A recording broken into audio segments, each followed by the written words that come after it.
Hi friends, ఈరోజు మన topic Adivaraha స్వామి వారి గురించి. ఒకప్పుడు ఈ సమస్త భూమండలాన్ని జలసమాధి చేయాలని హిరణ్యాక్షుడు అనే ఒక రాక్షసుడు ఉండేవాట. ఆయన్ని అంతం చేయడానికి సాక్షాత్తు శ్రీ మహావిష్ణువే ఆదివరాహ స్వామివారి అవతారంలో వచ్చి ఆ రాక్షసుని అంతం చేసి ఈ భూమిని జలంలోంచి తన కోరలతో స్వామివారు పైకి తీసుకువచ్చారని పురాణాలు చెప్తున్నాయి. అప్పుడే ఈ ఆదివరాహ స్వామివారి అవతారానికి అత్యంత ప్రాధాన్యత సంతరించుకుందిట. అయితే ఈ ఆదివరాహ స్వామివారి అవతారంలో మనం కేవలం 2 చోట్ల మాత్రమే దర్శనం చేసుకోగలం. అందులో ఒకటి తిరుమల తిరుపతి కొండపైన. ఇక్కడ శ్రీ వెంకటేశ్వర స్వామివారికి ఆశ్రయం ఇచ్చింది ఆదివరాహ స్వామివారే. అందుకే తిరుపతిలో మొదట ఆదివరాహ స్వామివారిని దర్శించుకోవాలి అంటారు.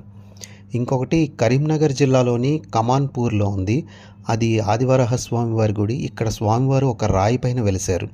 ఇక్కడ ముందు నుంచి బాగా ఈ ఆలయం గురించి తెలిసిన వారైతే స్వామివారి విగ్రహం పెరుగుతూ ఉంటుందని చెప్తారు. ఈ ఆలయాన్ని కూడా దేశం నలుమూలల నుంచి వచ్చి చాలామంది భక్తులు దర్శించుకుంటారట. ఓం నమో వెంకటేశ్వరాయ. ఫ్రెండ్స్, నా వీడియో మీకు నచ్చినట్టయితే please like, share and subscribe to my channel Shyam's Kushi.